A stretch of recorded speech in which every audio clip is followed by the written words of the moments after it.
由于连日激战，苏无忌很快便睡着了。然而在1个多小时之后，一个穿着和服的娇俏身影推开了一门，轻手轻脚地走了进来。看这个头和曲线，也就只有那个小上人了。其实钟其奈美并不是完全的无脑之人，只是性子和思维稍显单纯了一些。他现在其实也明白，自己如果真的回到德芙兰西岛，需要面对的到底是什么样的场景。他依然无比热爱贾鹤流，但对那些提防着自己的长辈们已经满怀警惕了。小上人始终把苏无忌的话牢记在心，不管怎么样都不会陷入自证的陷阱。本来钟其奈美以为贾鹤流会是自己的依靠和后盾，但现在在短短的时间内，自己的依靠就变成了这个华夏的年轻男人，以至于此刻本能地想离这依靠近一点。走进来之后，钟其奈美什么都没做，就跪坐在榻榻米上，看着陷入熟睡状态的苏无忌，轻轻咬着嘴唇，眼光有些纠结，神情有些复杂。怎么爱上我嘞？过了好一会儿，苏无忌忽然睁开眼睛说道：哎，你没睡着吗？钟其奈美差点跳起来。你一个大活人在我面前待了这么久，我要是还醒不过来，那在黑暗世界岂不是早就死了100次了？苏无忌撑起身子，看着小上人问道：实话实说，你在想什么呢？想偷偷摸我？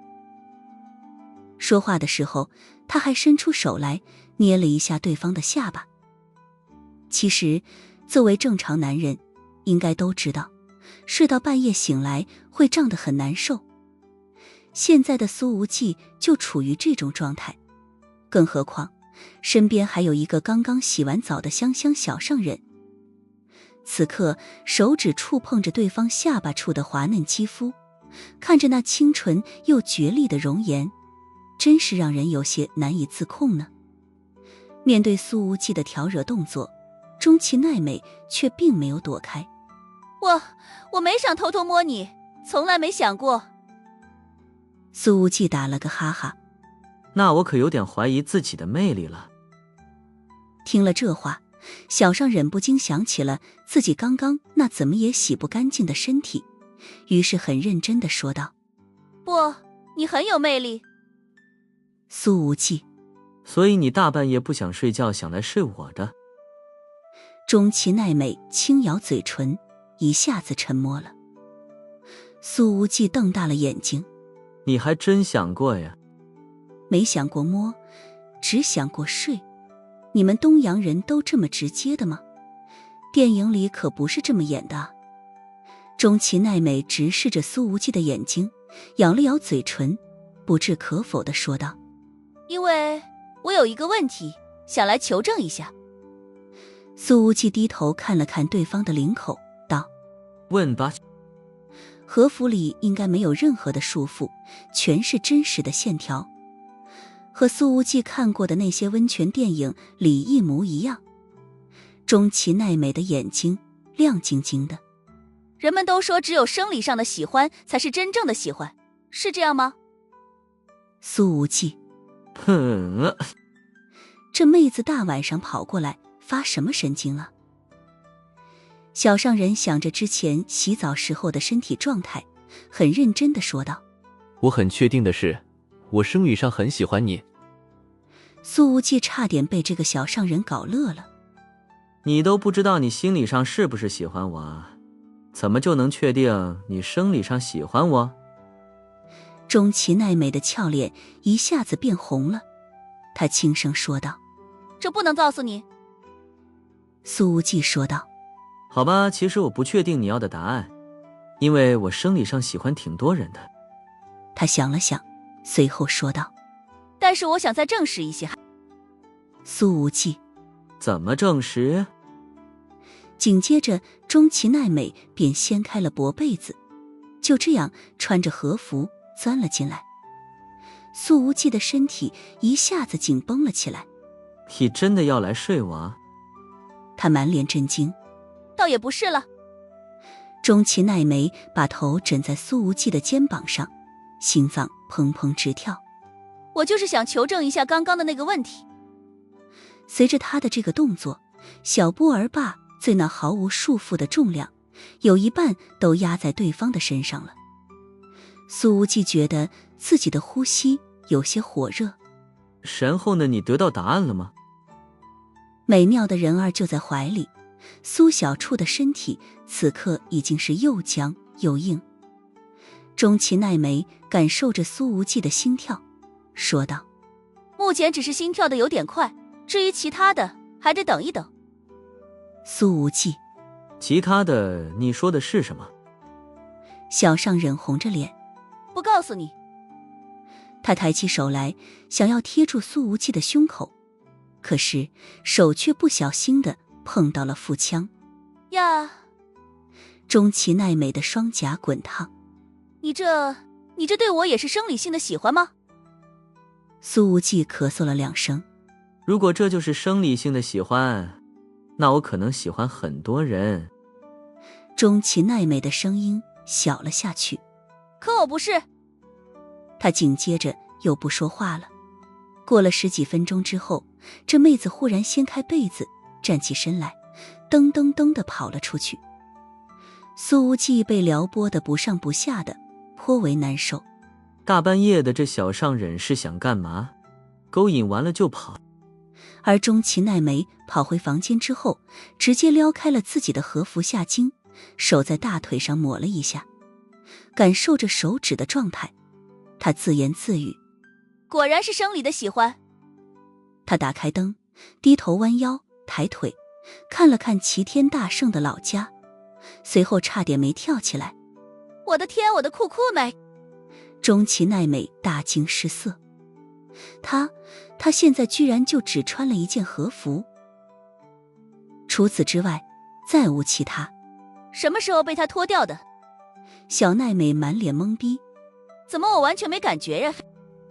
然而等她一抬眼，发现自己的换洗衣物正好端端地叠放在床头的时候，这才恍然大悟。小上忍重重一拍脑门，哎呀，我居然忘了穿，真是笨死了。回想着之前在隔壁房间所经历的场景，他的双颊已然开始变得滚烫滚烫。拍了拍自己的胸口，钟琪奈美说道：还好他没发现，不然还以为我是要去主动勾引他呢。第二天早晨，当看到小上人顶着2个黑眼圈坐在餐桌前的时候，苏无忌没好气地笑了出来。昨天晚上从我被窝跑回去之后就没睡着。他问道。钟琪奈美点了点头，然后也看到了苏无忌的黑眼圈。你也没睡好？他问道。苏无忌用筷子敲了一下他的脑门，道：你勾引完我就跑，你说说我能睡得好吗？钟琪奈美立刻争辩道：我那真的不是勾引，只是想到自己当时只穿了一件和服的样子，他又有点底气不足了。苏无忌呵呵一笑：那你下次给我表演一下什么叫勾引。这时候从门口又走进来2个人，正是深田家族的并蒂莲。穿着一身军装的深田雪乃，以及穿着白色运动装的叶璎珞，一个清丽冷艳，一个娇丽婀娜。叶璎珞这次所穿的白色运动装和深田雪乃上次所穿的是同一个品牌，可是穿在她身上的效果和妹妹便截然不同。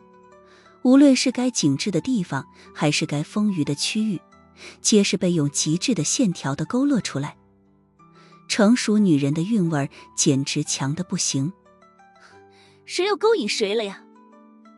叶璎珞笑着说道。都是误会呢。钟琪奈美小口喝着牛奶，声音很小。叶璎珞坐下来，深深地看了看苏无忌一眼。我这几天在忙，刚刚才抽出时间来见你。她的气色看起来也不是很好，明显透着疲惫。但那眼神中的亲切感已经明显要满意了出来。这几天来，给领风组是恐怖分子来造势的工作，都是叶璎珞在负责，整天忙得脚不沾地。当然，也有可能他是在故意用这种方式避免和苏无忌见面的尴尬。深田雪乃也坐了下来，他看了看满脸通红低头吃饭的小上人，又看了看那一脸玩味的苏无忌，总觉得这一男一女昨天晚上发生了什么。苏无忌说道：璎珞，你看起来有点累。叶璎珞轻轻点头，又笑了一下。其实很好了，起码不用另外一个身份在另一个国度做着不愿意做的事情，我很知足了。苏无忌说道：以前的那种日子都过去了，不会再有了。叶璎珞的笑容一如窗外的晨光，她点了点头，眼睛里透着认真的怀念。无忌，我很想念华夏。苏无忌点点头，语气淡淡，但也很认真。我知道你本来就是华夏人，你放心。中崎奈美接了一句。放心什么？叶璎珞可不像一旁的小上人一样听不明白，她显然从苏无忌的话语里读出来了另外一重意思。而这个青年的这句话，无疑相当于某种承诺了。他的眼睛里有着亮晶晶的水光在闪动。谢谢你，无忌。深田雪乃稍稍迟疑了一下，随后轻轻摇了一下头，说道：姐姐祝你梦想成真。叶璎珞轻轻握住了妹妹的手，道：雪乃，我这段时间已经想明白了，不管以后发生了什么，你对我都很重要。他知道妹妹不善于表达，但其实一直很在乎她。深田雪乃的眼光微动，轻轻点头。我们都要感谢无忌。叶璎珞随后看向了坐在对面的青年。无忌，领风组的事情告一段落，你是不是要走了？苏无忌还没答话呢，中崎奈美便立刻说道：我和他一起走。不知不觉间，这个小上人发现自己已经离不开这个年轻男人了。看着他这么急切的样子，深田雪乃和叶璎珞互相对视了一眼。叶璎珞把目光从妹妹的身上收回来，说道：雪乃，听说今天你们邀请无忌参观军部，安排了什么参观项目？深田雪乃啊，他审问 CT 成员，忙了一整夜，此刻还有点犯困，压根不知道到底有没有这回事儿。叶璎珞的手在桌子下面掐了妹妹的大腿一下，说道：我听父亲说的，你去问问他具体的参观细节吧。深田雪乃在某些方面没什么天赋，这时候还没反应过来，他还以为真的有这个命令。好，我立刻就去。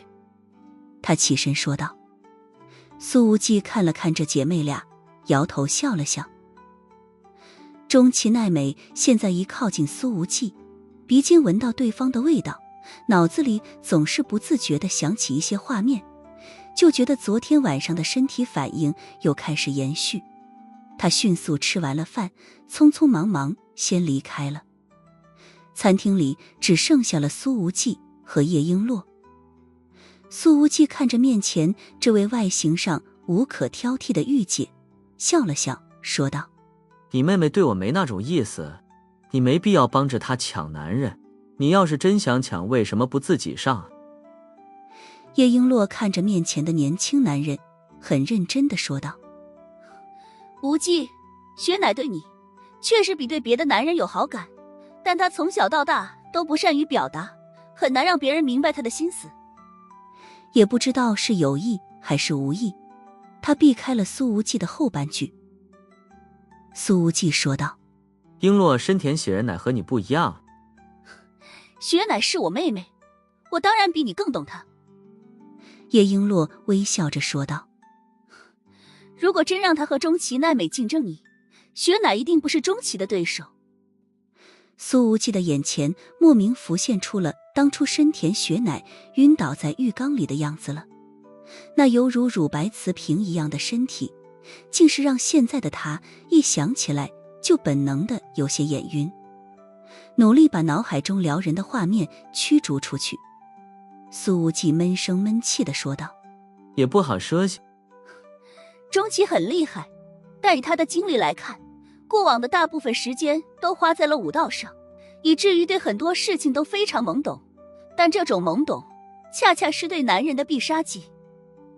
叶璎珞旁观者清，看得非常明白，继续说道：而在这方面，雪乃和钟琪奈美相比，所谓的优势也成了劣势。我这个当姐姐的，当然要帮他一把了。苏无忌没好气地说道：你别帮倒忙就成。叶璎珞微笑：不会的，你的军部之行本来就在父亲的安排之内，只是没确定具体的时间而已。希望你和雪乃能度过开心的一天。只是在这微笑背后，他的眼睛深处稍稍有一丝复杂与落寞。深田雪乃此刻真的来到了那巨大的和风建筑中，看着练刀的父亲，问道：爸爸姐姐对我和无忌说，今天军部安排了无忌去参观，是吗？听了这句话，深田雄武的表情迟滞了一下，随后笑道：是啊，早就安排了，也幸亏璎珞提起来，不然我还差点忘了。那我们具体参观什么地方？深田雪乃问道：你先回去吃早饭，我会让秘书通知你。深田雄武说道：反正不管参观哪里，你都必须陪同。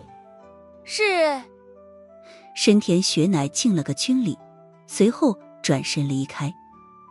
深田雄武立刻把秘书喊了过来：安排一下，今天我和雪乃陪同苏无忌参观特殊作战群。显然他这也是临时安排的。这个特殊作战群其实就是东洋路上防卫队的特种部队，简称 SFGP， 其战斗力要比昨天晚上出现在京都的特殊集袭部队高出一档来。这秘书穿着军装，军衔是上校，曾经也在特殊作战群服役。他犹豫了一下，说道：将军，特殊作战群隶属绝密部队，以前还从来没有人参观过，我担心。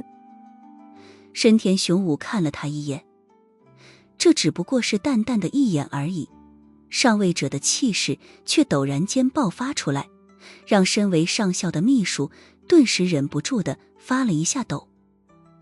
此时深田上将的状态和之前在早餐桌上对苏无忌春风和煦的样子，简直像是截然不同的两个人。深田雄武冷笑：不想让我带贵客参观你的老部队。这秘书连忙解释道：不，将军，我不是这个意思，我是在担心黑崎敬司那边不会同意。他口中的黑崎敬司就是特殊作战群的现任指挥官，军衔少将，也是如今东洋路上防卫队里著名的少壮派。我需要经过黑崎的同意吗？深田雄武冷冷一笑，说道：现在以军部的名义直接给特殊作战群发参观通知。听了这句话，这秘书不禁怀疑深田上将是不是故意要去踢场子的。毕竟这个黑崎敬司一直都是深田雄无死对头的手下，深田上将是有着问鼎东洋的政治野心的，可身为军部上将的他却始终都没能把特殊作战群纳入自己的麾下。而且据说这个黑崎敬司一直暗恋着深田雪乃，但由于派系和立场问题，根本没可能抱得美人归。而深田雄武说不定想借着这一次参观活动的机会，直接向那位华夏年轻男人借力，强势打开特殊作战群的控制权缺口，为自己的掌管这支强力部队打下基础。而这一系列的安排，说不定只是因为深田雪乃刚刚的那一句问话而临时起意。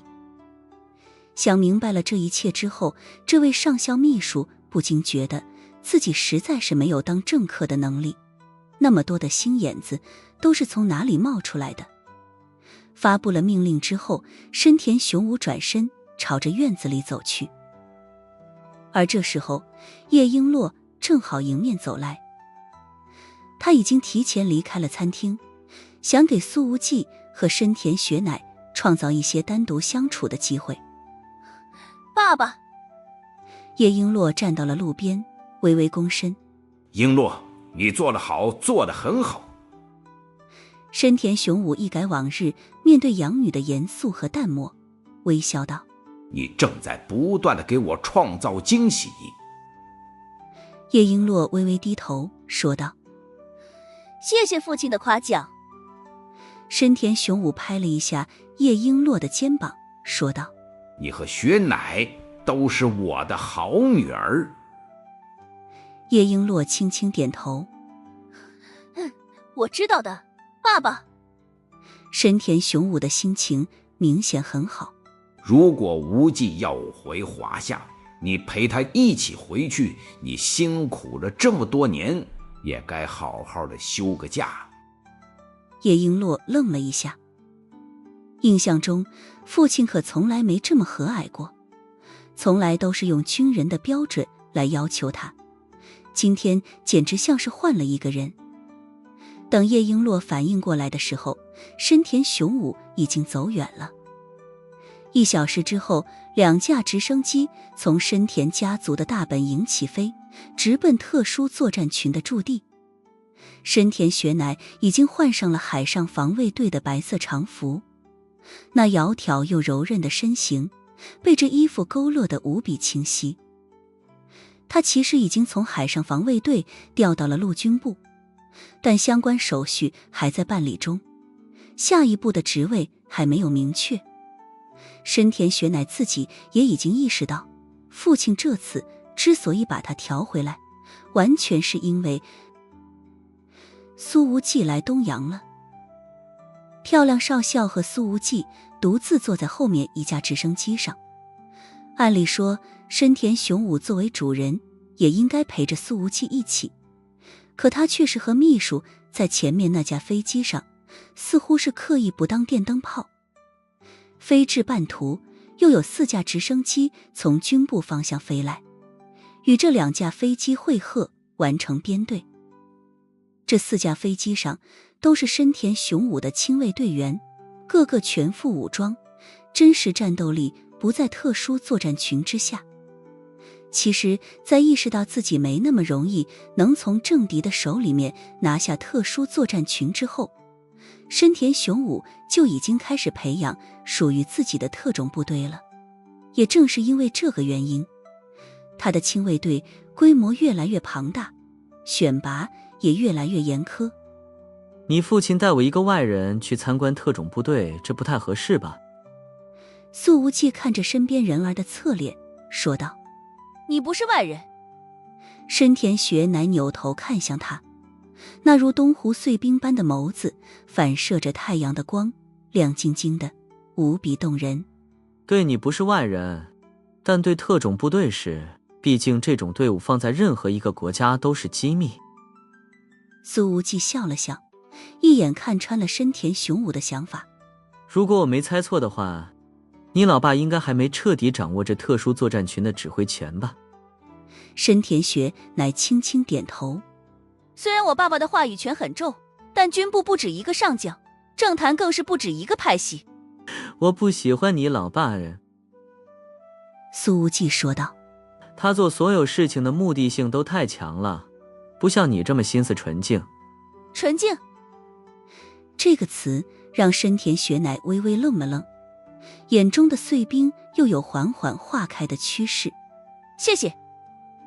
他没有替自己的父亲辩解的意思，毕竟那位致力于登顶东洋的深田上将，无论在家里还是家外，一直都是这么一个人。苏无忌顺手拍了一下雪乃的雪腿，嗨，咱们俩又不是不熟，没必要老是说谢谢。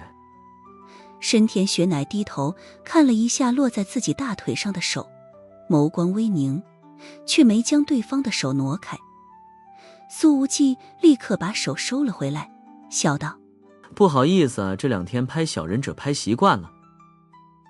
深田雪乃的眼光微微一滞，他犹豫了一下，还是问道：你经常拍中崎吗？苏无忌说道：嗨，都是无意的。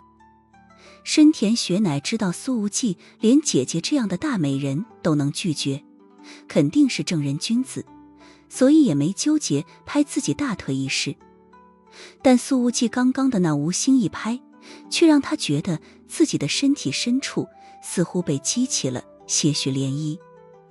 深田雪乃接着说道：本来和中崎奈美还是死对头呢，可才过了多久，他就成了我们家的客人，想想都让人觉得不可思议。苏无忌说道：对了，忘了告诉你了，奈美曾经打了你一掌，后来这一掌她还了。还了？深田雪乃有些不太理解，于是苏无忌便说出了那天收服小上忍的情形。在听到中崎奈美用更大的力度把他自己打出了内伤的时候，深田雪乃轻轻摇了摇头，面无表情地说道：没这个必要。虽然他的俏脸之上没什么表情，但眼光里还是有些波动的。中崎奈美这种傻乎乎的行为，还是明显震惊到了他。其实深田雪乃并不知道，当时的中崎奈美对于苏无忌来说立场不清，更多还是敌非友。狡猾的苏小处就是利用小上忍的性格，骗着他把自己打出内伤的，以便老宋将之生擒。苏无忌点点头：奈美不是坏人，希望你们以后能成为朋友。深田雪乃轻轻点了点头，但却换了个说法：会和平共处的。说完，他看到了苏无忌的眼光，随后立刻解释了一下：你别误会我的意思，因为我不擅长交朋友。而这时候深田雪乃往外面看了一眼，立刻说道：这不是飞往特殊作战群驻地的路线。与此同时，另外一架直升机上，深田雄武的手机已经响起来了。他看了看号码，身体随之一震，眼眸里涌现出了难以置信的光。他毫不犹豫，立刻接通，说道：公子小姐。电话那边传来了极为清冷的声音：深田雄武，最好收起你的那些小心思，如果无忌在你那里受了委屈，后果你应该清楚。深田雄武深吸了一口气：公子小姐，无忌是我深田家族最重要的客人，请您放心。电话那边淡淡说道：好，如果你做不到你所说的，那么切腹自尽就会是你唯一的结局。这确实不是飞往特殊作战群平时驻地的路线，直升机明显一路朝着横滨方向而去。飞行员说道：雪乃少校已经联系过了，特殊作战群正在海岛训练基地进行封闭集训，黑崎敬司少将的秘书让我们直接去那。深田雪乃说道：海岛训练基地？他的确不知道有这么一个基地，毕竟特殊作战群的各项训练一直都是高度保密的。但看到旁边的几架直升机都没有转向，深田雪乃于是也就没有多问。过了几分钟，苏无忌便已经看到横滨港口了，而直升机仍旧没有任何停下来的意思，很快便越过了港口，飞向了海面。深田雪乃问道：他们在哪座岛上训练？飞行员通过通讯器询问了一下，随后大声说道：目的地坐标位于东南方向80公里。黑崎少将已经亲自回复了深田上将，他说特殊作战群今天正在进行登岛作战演练。深田雪乃立刻给深田雄武打了个电话。爸爸为什么要前往海岛基地？他莫名有种不太好的预感，问道。海上变数太多，我建议取消这场参观。深田雄武淡淡的说道。我知道你在警惕什么，但是特殊作战群的动向我怎么会不清楚呢？那座海岛训练基地的建设经费还是军部特批的。是，我明白了。深田雪乃随后挂断了电话，但那冰眸中的凝重仍旧没有散去。苏无忌摇头笑了笑。雪乃，我跟你说，如果你老爸今天要让我给你们干苦力，到时候我可得从你们家族里收一点利息回来。深田雪乃看了看身边的青年，很认真地说道。我答应你，到时候深田家族的任何一样东西你都可以取走。苏无忌笑呵呵地开玩笑道。如果我不要东西，只要人呢？深田雪乃的眸光一凝，没有说话。苏无忌笑着拍了对方的大腿一下。嗨，逗你玩的别当真，我很正经的。雪乃少校被拍的身体轻轻一颤，不过他还没来得及说什么，苏无忌便抬手指了指外面。是那座岛没？飞行员看了一下坐标，说道。正是。果然有几艘2栖登陆舰已经映入了苏无忌的眼帘，枪声已是不绝于耳。苏无忌举起望远镜看了看，笑呵呵地说道。还真的在练抢滩登陆战呢，这是准备抢谁的滩登谁的陆啊？这是特种部队的必修科目，尤其是对于我们海上防卫队来说，每个月都要有一次模拟实战的登陆训练。深田雪乃明白苏无忌的意思，他迟疑了一下，微微低头解释道。但确实经常用华夏来做假想敌。苏无忌笑了笑，继续用望远镜看着远处的那座岛。这岛的面积绝对不算小了，大概5-6平方公里的样子，有一半都是军用靶场和训练场，还有一条长长的机场跑道。至于岛屿的另外一侧的山林中，似乎掩映着10几幢别墅，只是此时距离较远，还隔着几个小山，看不真切。而这时候，已经有2架喷涂着迷彩色的小型直升机从岛内机场升空，径直飞到了编队面前。随后，这2架直升机调转方向，引领着深田雄武一方的直升机降落。特殊作战群的一众军官已经等在停机坪前面了。为首的一人看起来40多岁，穿着迷彩服，肩上挂着东洋少将军衔，身高1.7米左右，皮肤黝黑，单眼皮，扁平脸，长相很普通，但眼神极为锐利。他就是黑崎敬司，目前东洋防卫队里最年轻的少将。如果不出意外的话，此人日后大概率会问鼎军部。深田雪乃见到特殊作战群的军官们基本都在，才稍稍松了一口气。毕竟现在政坛内斗已经白热化了，这一支特种部队又是父亲政敌的势力之一。之前直升机在飞往公海的时候，他可真的担心己方会遭到远程打击。欢迎深田将军前来特殊作战群视察工作。黑崎敬司笑着走上来，敬了个礼，然后跟深田雄武握了握手，显得颇为友好热情。起码从这表面上来看，根本看不出他们之间有着巨大的派系裂痕。深田雄武对黑崎敬司的态度也很和气，他说道：黑崎少将，我带华夏调查局的苏组长前来参观一下，没有什么不方便看的吧？黑崎敬司倒也没有半点拒绝的意思，他微笑着说道：深田将军言重了，我既然愿意让你们到这座岛上来，就说明这里其实也没什么太多的秘密。苏组长想去哪里看都可以。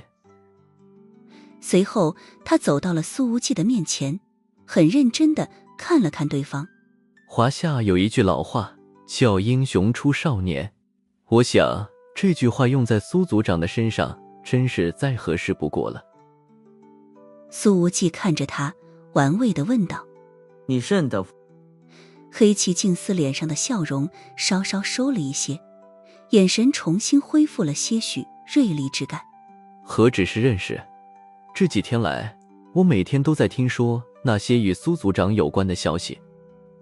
苏无忌笑道：是不是如雷贯耳？我夸你两句，你怎么还喘上了？因苏族长的到来，整个东洋已是天翻地覆了。黑崎静司随后看向了深田雪乃，伸出了右手，亲切的笑容重又挂在脸上。雪乃，好久不见。苏无忌分明看出来，这家伙的眼神在这一刻居然变得多了不少的深情。然而深田雪乃并没有和他握手，而是敬了个礼。黑崎将军你好。黑崎静司自讨没趣，摇了一下头。雪乃，这次见你感觉又漂亮了许多。深田雪乃说道：我是军人，请将军不要用漂亮来形容我。苏无忌乐了。雪乃说得很对，漂亮恰恰是雪乃身上最微不足道的一个优点了。他身上还有2个大优点，我偏不告诉你是什么。看到这两人之间的互动还显得挺亲密，黑崎静司没有多说什么，但黝黑的脸色似乎已经变得更黑了些，眼神之中多了一抹别人难以察觉的阴沉。而在场的那些军官们看向苏无忌的眼神里也都带着明显的敌意。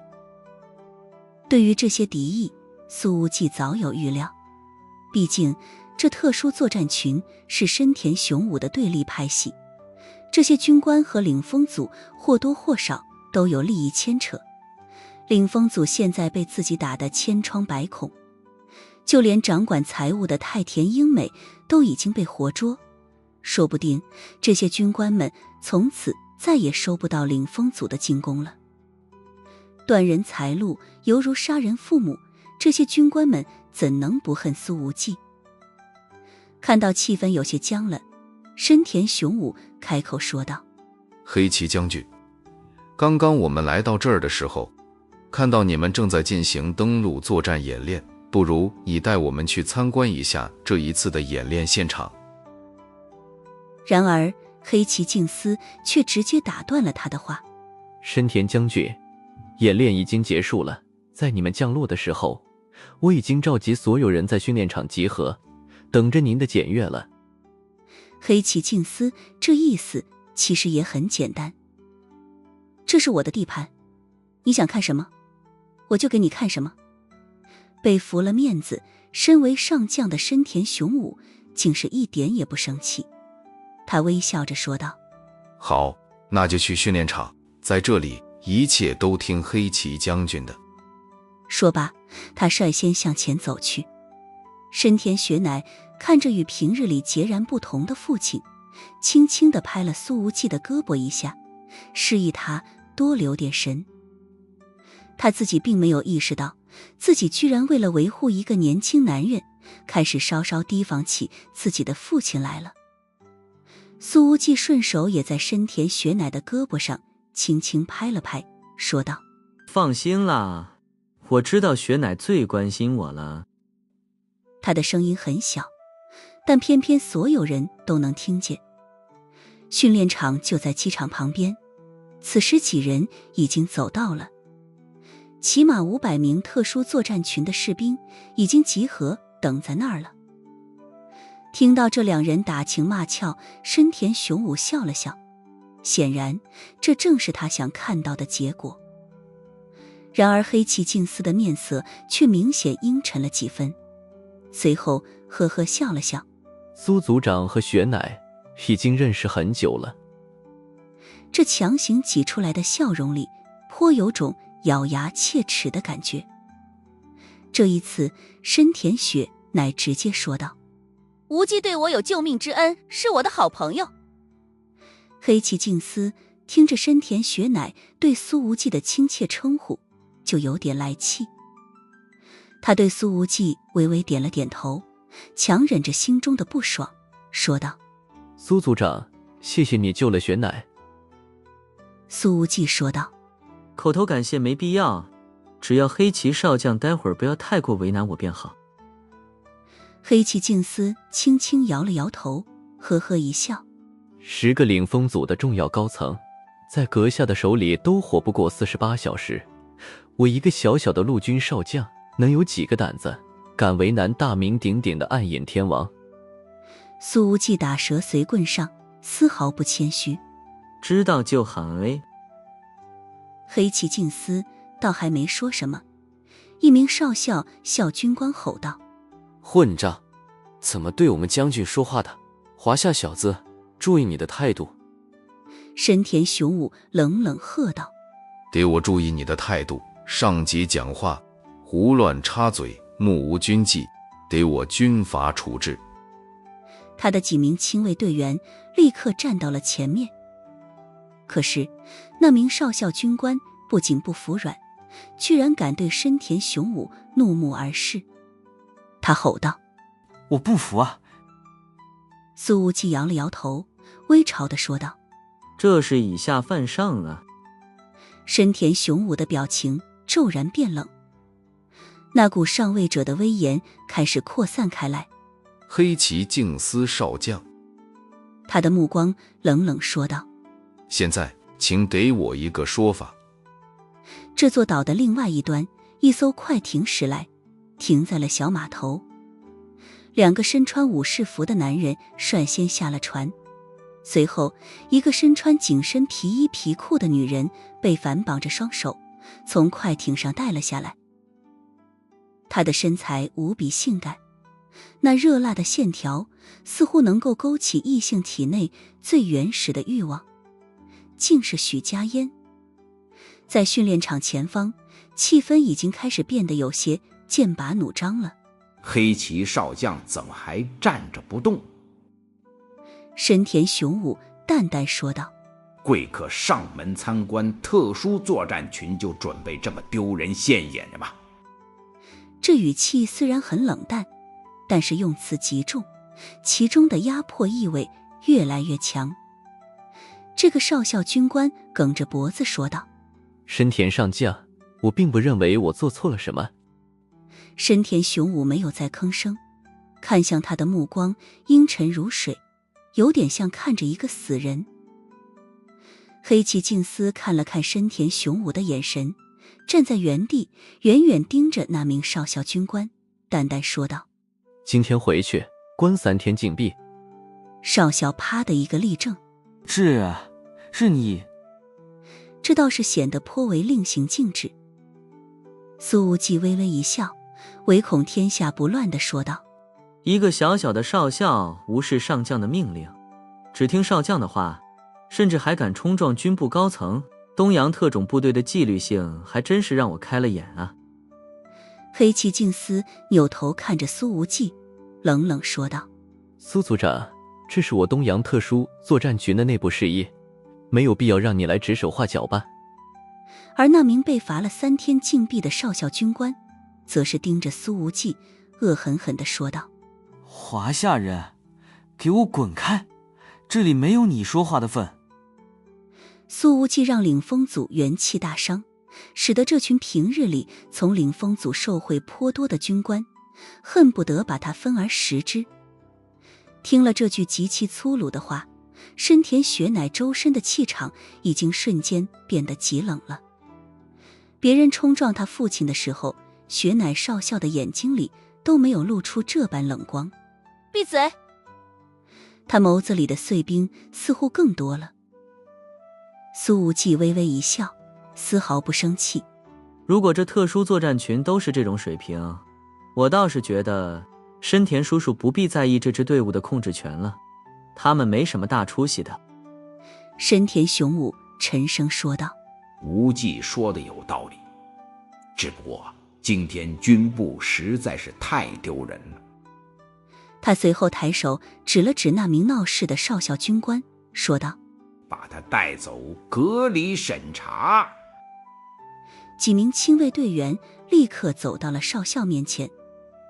这少校涨红了脸，脖颈上也是青筋暴起，吼道：我是黑旗少将的手下，你们军部有什么资格要把我带走？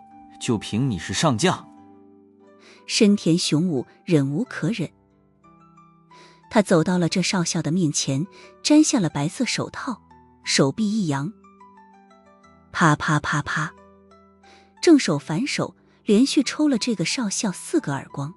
你说的没错，就凭我是上将。深田雄武沉声说道。其实按照常理来说，他是绝对不会亲自动手的，也不知道是气急了，还是因为苏无忌在旁边，使得深田上将的面子今天多少有点挂不住了。这个少校被打得嘴角流血，但仍旧是满脸不服气的样子。黑崎敬司见状，也走到了那名少校的面前，揪住他的领子，沉声说道：顶撞将军，顶撞客人，你不要命了？不怕深田将军杀了你？这话说得颇为阴险，显然这就是在给深田上将发了个口头警告。如果这个少校在军部出了什么意外，那就是深田雄武的责任。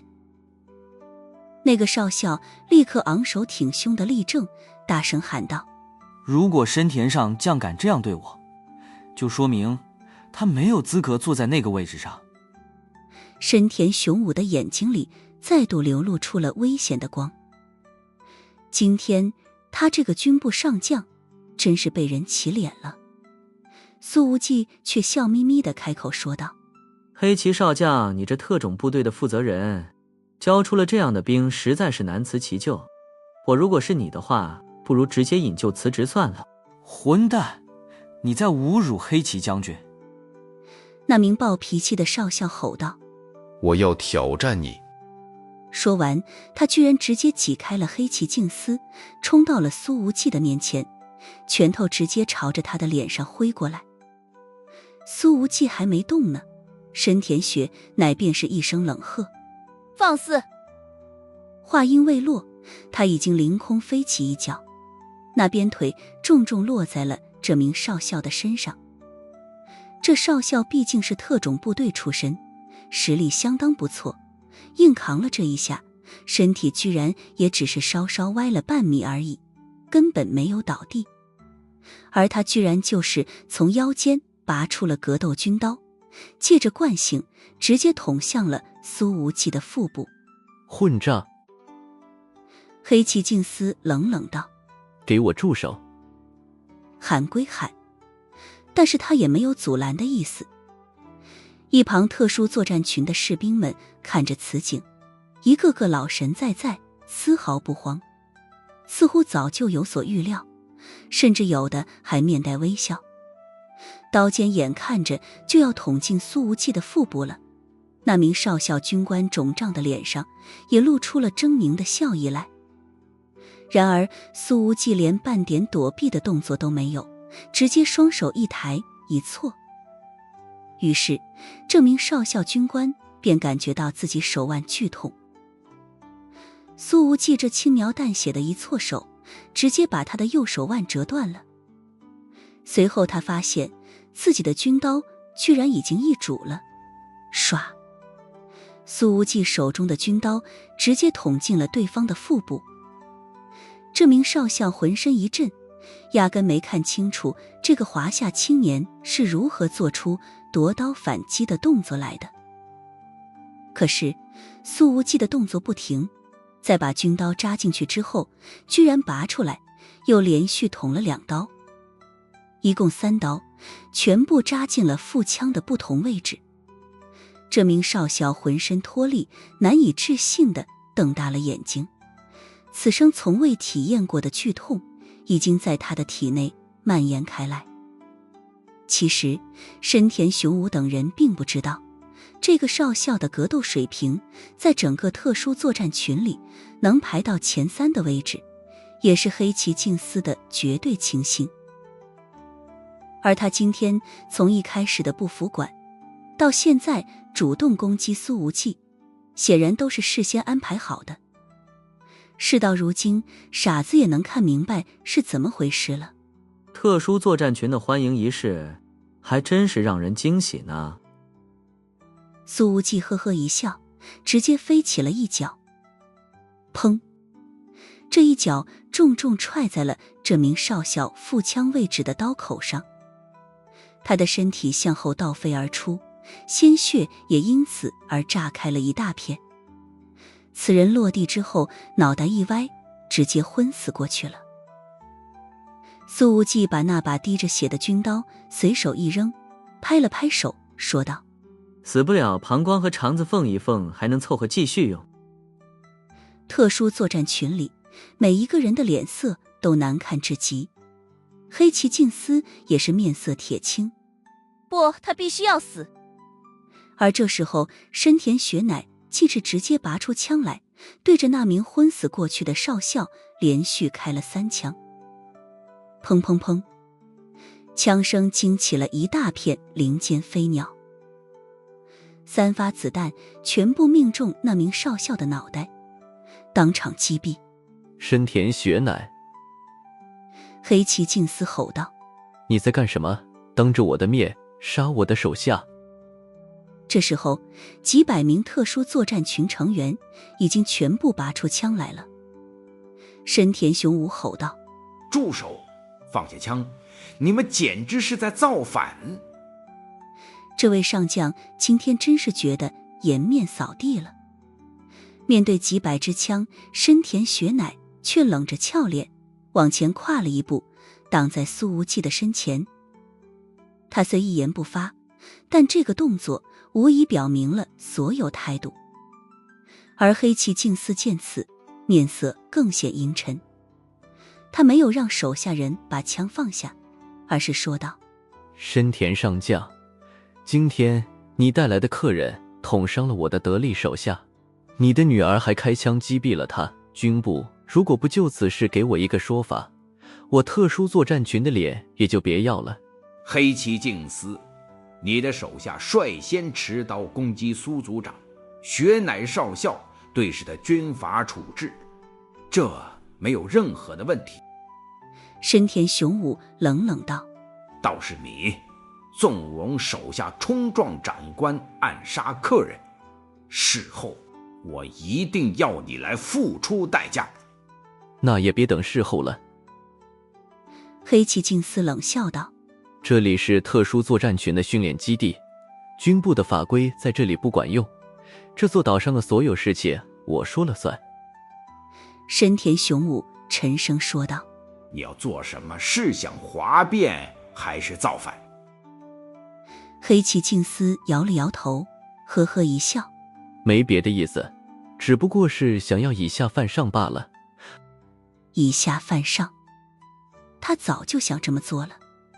而苏无忌的那3刀和深田雪乃那3枪，正好给了他机会。然而下一秒，黑崎静司便发现距离自己还有好几米的苏无忌，忽然间一扬手。在他扬起手来的时候，明明还在几米开外，可当巴掌落下的时候，人已经到了黑崎静司的脸前了。啪！一道响亮的耳光重重抽在了黑崎静司的脸上。砰！他直接被抽翻在了地上。这种异变让那500个特殊作战群的成员们都呆了，一时间到底要不要开枪都拿不准主意了。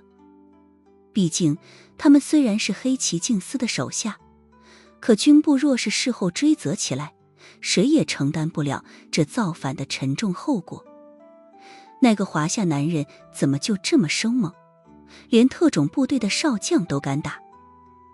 黑崎静司的身手其实也是相当好的，在年轻的时候，几乎所有训练科目都是特殊作战群的第一。只是这2年开始涉足政坛派系斗争，自身的训练便荒废下来了。此时被苏无忌一耳光抽翻在地之后，黑崎静司本能的想要爬起来，却没想到才刚刚翻过了身，苏无忌直接骑在了他的身上，抡圆了胳膊，左右开弓。啪啪啪啪，他的耳光抽起来没完了。众人分明看到，随着苏无忌的耳光落下，一颗又一颗的牙齿从黑崎净司的嘴巴里面飞出来。而此时深田雄武不仅不拦着，反而往前走几步，双手背在身后，独自站在特殊作战群的枪口前面，表情无比冷冽。他一个人的气场居然胜过对面的500多人，20几个亲卫队员也都端着枪站在深田雄武的身侧。这特殊作战群无一人敢开枪的。苏无忌抽了好几十个耳光之后，黑崎净司已经满脸是血，着实惨不忍睹了。他的面部皮肤不仅红肿青紫，甚至表面还被抽得爆裂开来，眼睛肿得只剩下一条缝。在东洋特种部队的训练基地，殴打东洋军部少将，苏无忌今天绝对是开了先河了。自己的老爹当年都没这么干过。别打，停手，求你。黑崎净司昏昏沉沉，说话跑风，感觉脑袋都要炸开了，竟是开始求饶了。苏无忌似乎觉得还不解气，抬起右手，又是重重一拳轰在了黑崎净司的脸上。砰！鼻梁爆碎，面骨骨裂，眼泪、鲜血和鼻涕一起涌出来，糊得满脸都是。黑崎净司的后脑勺重重磕在地面上，当场昏死了过去。苏无忌从这货的身上站起来，拍了拍手道：深田叔叔，这支特种部队是你的啦。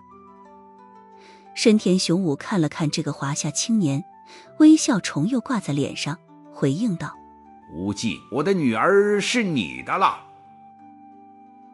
我的女儿是你的了。听了这句像是在谈论战利品的直白话语，深田雪乃的眸光倏地一颤，像是有一根尖锐的锥子凌空而落，刺入了冬日的平静湖面。他的指甲几乎要嵌进掌心里，随后缓缓抬起眼帘，看向了自己的父亲，表情里有着极为清晰的复杂。深田上将的那张脸有一半都隐藏在军帽的阴影下面，似乎是前所未有的陌生。虽然自己对无忌没有半点反感，尽管自己也一直知道父亲是什么样的人，可是此刻雪乃的心脏还是控制不住的涌出了细密的凉意和疼痛。或许在这位帝国上将的眼睛里，深田庄园的樱花树下从来没有谁是他真正的家人。深田将军，你错了。就在深田雪乃感觉身心微寒的时候，这道声音所带来的温暖却从手腕处开始延伸。苏无忌却一把拉住了他的手腕，走到了深田雄武的面前。深田将军，雪乃是你的女儿，不是你的工具，你明白吗？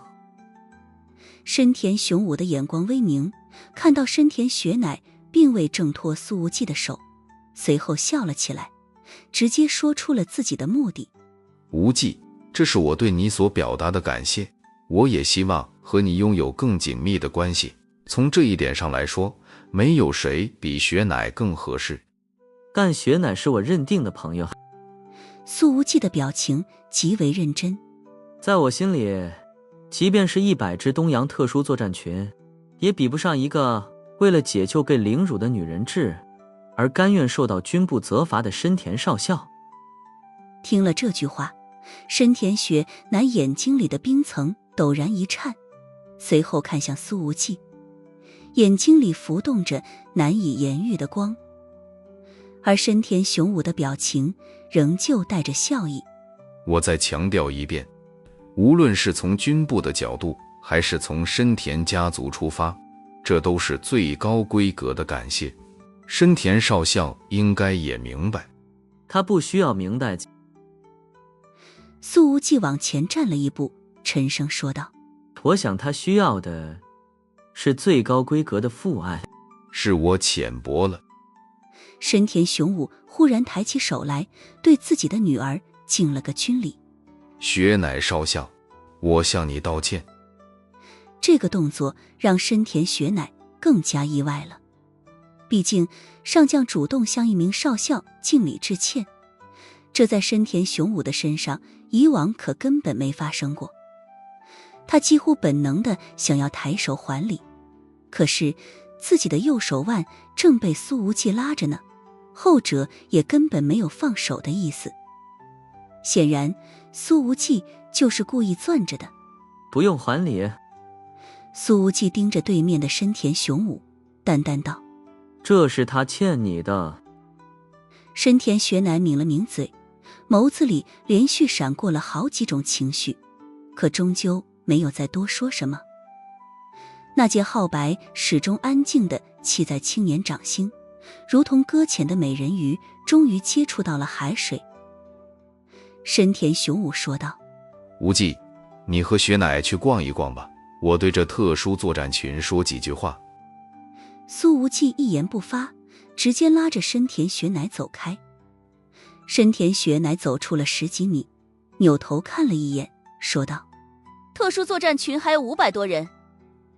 深田雄武这边的亲卫队员一共20几个，而对面的500多人还是个个持枪。苏无忌说道：你放心吧，要是连这点事情都搞不定，深田雄武就别当这个上将了。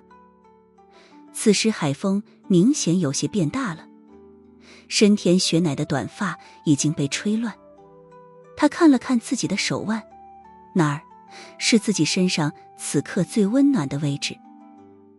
苏无忌说道：雪乃，其实你也不用多想，我有种感觉深田雄武这老王八蛋，你老爸好像是故意制造矛盾把你推向我。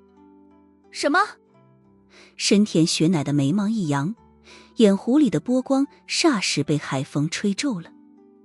与此同时，深田雄武和秘书就站在那几百名特殊作战群的成员们面前。即便对面的人仍旧举着枪，可是深田雄武却似乎根本没把他们放在眼里。他淡淡问向秘书：景田，知道我刚刚为什么这么做吗？将军，将军。那秘书思考了一下，还是说道：属下不知，但属下知道您之前对雪乃所说的那句话不是您的风格。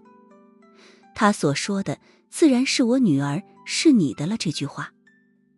在秘书的眼中，深田上将会这么做，但绝对不会这么直白的明说，尤其是他还明明知道苏无忌是什么样的人，所以这真的像是在把女儿故意推得远离自己。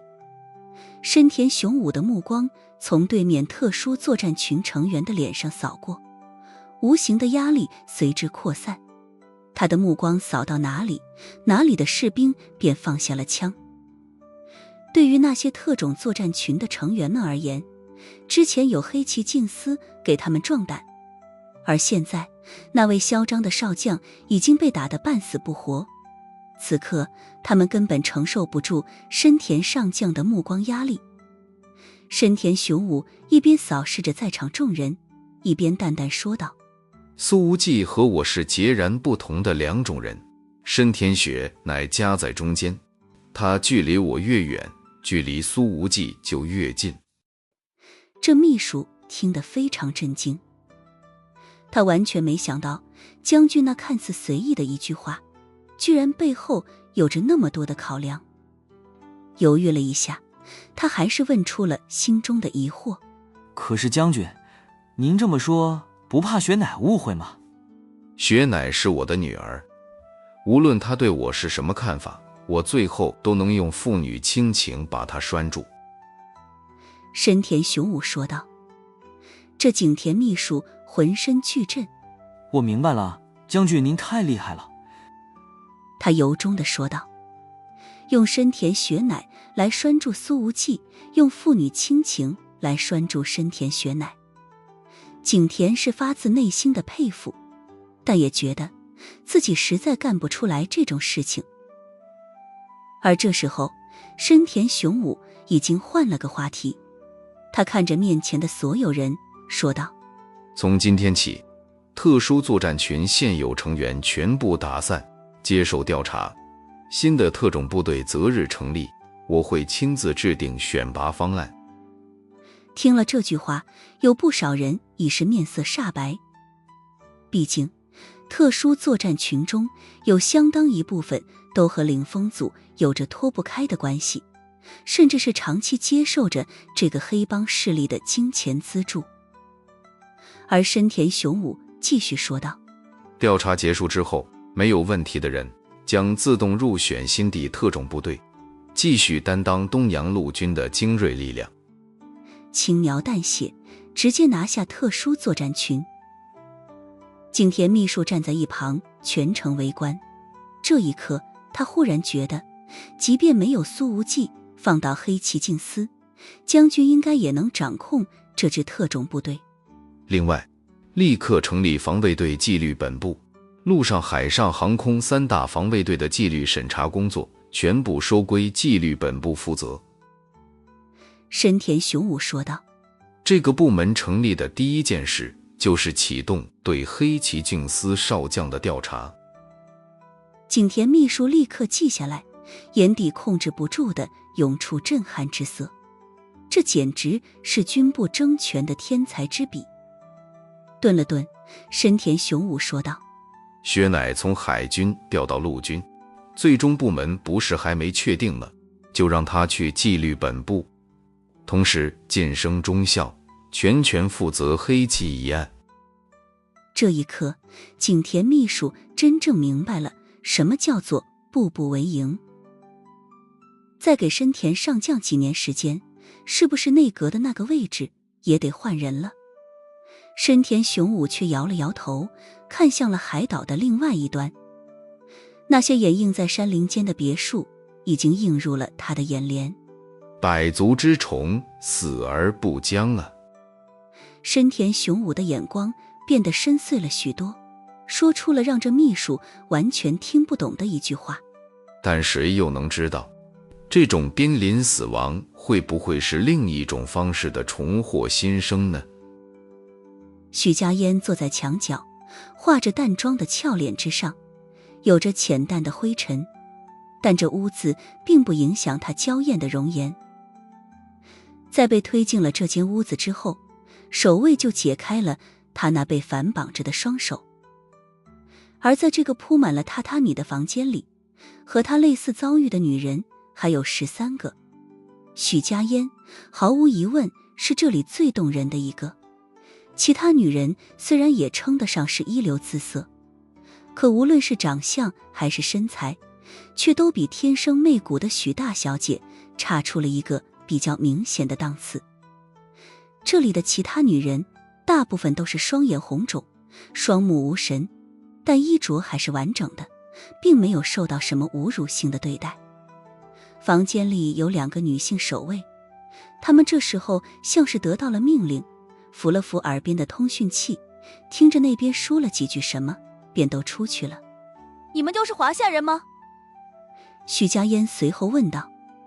没有人答话，但已经有好几个女人向他看过来。许家烟又问了一遍。一个年轻女人转过身，仔细打量了一下许家烟，才说道：我是华夏人，已经被绑来3天了。许家烟一看他，顿时觉得有点眼熟。你是我们见过吗？林月星。这姑娘说道。前年最火的那一档选秀节目，我排第14，差一点成团出道的。原来是个明星。许家烟说道。怪不得觉得在哪里见过。林月星此刻没有化妆，完全素颜，和在节目里那种舞台妆造差距着实太大。什么明星？娱乐圈竞争太激烈，我已经湖穿地心了。林月星自嘲地说道。不然也不至于为了一个片约被骗来东洋。许家燕安慰道。一定会安全离开的。林月星挪到了许家嫣的身边，小声说道：姐姐，我们逃不出去的。这座岛上看守严密，甚至有东洋的特种部队。我们13个人已经等了你3天了，只差你1人就能凑齐什么月影14机。而这时候，一架快艇已经从这小岛的码头启动，迅速离开。一道穿着白色长裙的倩影站在快艇上，回望着小岛，烈烈海风吹得她的长发狂乱飞舞，好似肆意又蓬勃的生命力。驾驶快艇的手下问道：大小姐，我们下次什么时候再回来看望会长？不会再回来了。这白裙姑娘收回了目光，转身望向东洋本土的方向。她的声音一出口，便被彻底吹散在海风里。